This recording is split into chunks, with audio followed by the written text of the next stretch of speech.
Hello, my name is Jackson Cooley and I'll be presenting the extended roles in paramedicine topic, specifically the extended care paramedic. This topic has shown me the possibilities of furthering my career post ACP2 level.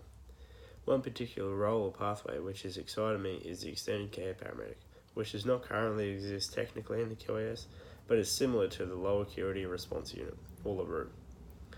Population growth, the increasing burden of chronic disease, population ageing, and shortage of healthcare workers are all factors affecting healthcare systems in many countries, compelling them to adapt. For example, demand on UK ambulance services has increased steadily in the last 10 years, but only 10% of these calls are life-threatening. Various health services have recognised that there is a need to reduce the impact these pressures have on hospitals and emergency departments. To counter this, extended care paramedics have been introduced to many ambulance services who possess the capability to attend low acuity patients who may not require emergency department admission and treat them on scene or refer them to appropriate care, although these patients may still require emergency department admission.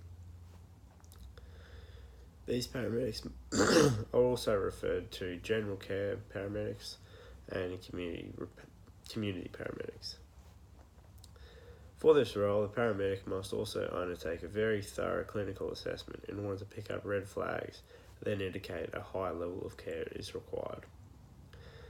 The paramedic must also have significant understanding of disease processes, as they will often be given very vague, non-specific and isolated symptoms, as the majority of their work is low acuity patients who can be caught in the early stages of a disease. In addition to the normal paramedic scope of practice, these extended care paramedics have extra skills that they can perform. These include specialist patient assessment, including point of care, blood testing, ordering plain film x-rays, and various specimen testing, including urinalysis and sputum testing. They can give immunisations, including tetanus and influenza shots. They have specialist management techniques of wounds, including cleaning, closure, and dressing, infections, including a broad range of oral and IV antibiotics, and they can use an expanded range of medications to treat, to specially manage stuff like dehydration, soft tissue injury, chronic pain, and palliative care. They can reduce common dislocations of the patella, anterior shoulder, and finger. They can insert urinary catheters, male and female, in percutaneous endoscopic gastrostomy or PEG tubes. They can use a wide range of generalist and specialist referral pathways too. In New South Wales, the Extended Care Paramedic program requires postgraduate study, usually a master's program, as well as an internship program.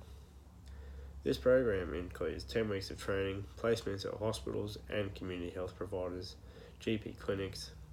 Also includes an assessment program with exams and assignments, followed by 36 weeks of ongoing education while practicing.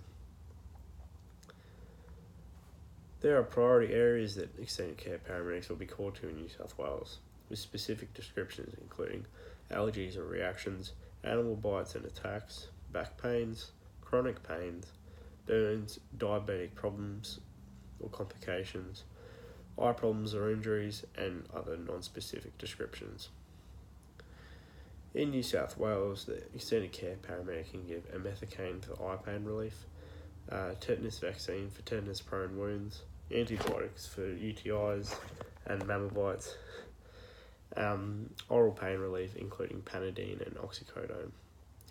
They can also give prednisone, Telfast, and hydrocortisone for asthma and some anaphylaxis cases, Gastrolite for rehydration, Ural for symptomatic relief of urinary tract infections. For presentations that fall outside of the immediate extended care paramedic scope of practice, they can decide the appropriate care and refer to GPs, community services, social services, and order other diagnostic tests. The role has been introduced in various other ambulance services, and the success has been studied and noted. In New Zealand, the first 1,000 presentations attended by an extended care paramedic were examined. 60% of patients were not requiring emergency transport, compared to 26% for advanced care paramedic level within the same time and area.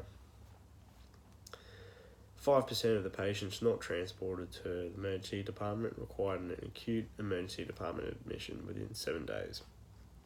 In Canada, similar results were found, with 45% being transported by an extended care paramedic and 92.7% by an ACP level.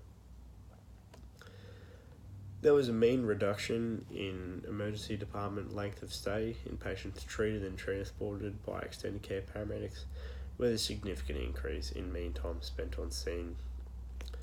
There were also 2 patients, or 2.8%, that required an emergency department admission within 7 days. From these 2 studies, we can see that the ECP program is successful and worth investing training and money into, with reductions in emergency department admission, reduction in time spent at hospital, with a small risk of relapse into an acute state, which will require emergency department admission. This risk will need to be addressed and mitigated through very thorough assessment to ensure that the goal is to limit the amount of patients who are not transported who will require acute hospital treatment. This prospect is very relevant to me specifically, as I would like to be able to help a wider range of low acuity patients rather than a very specific range of high acuity patients. This places less strain on hospitals, meaning the patients can receive the most appropriate care for their condition.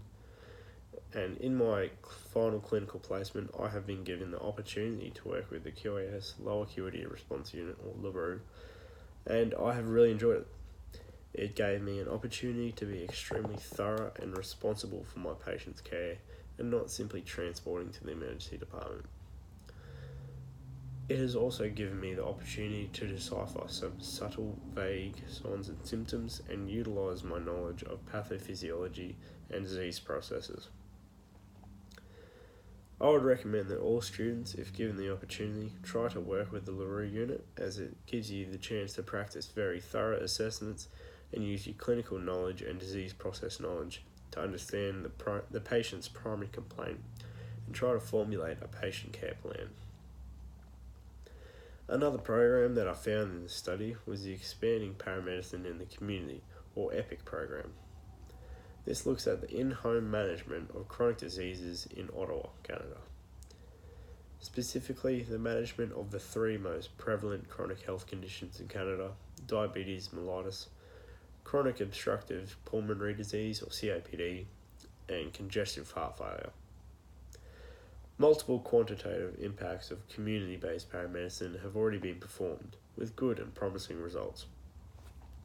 This study, however, looked at the qualitative approach, aiming to understand the experiences and perspectives from patients and their families, and how community-based paramedicine can improve this. It was found that the healthcare needs of these chronically ill patients greatly affect their quality of life, and that there needed to be an improvement in this. The EPIC program provided a patient-centered, safe, responsive, and therapeutic relationship between healthcare professionals and patients. This is often not been able to achieve in normal primary healthcare systems. I would like to thank you for listening to my presentation on extended care paramedics, and thank you for presenting this topic to me, so that I've been able to learn and become passionate about a future pathway that I would like to advance down.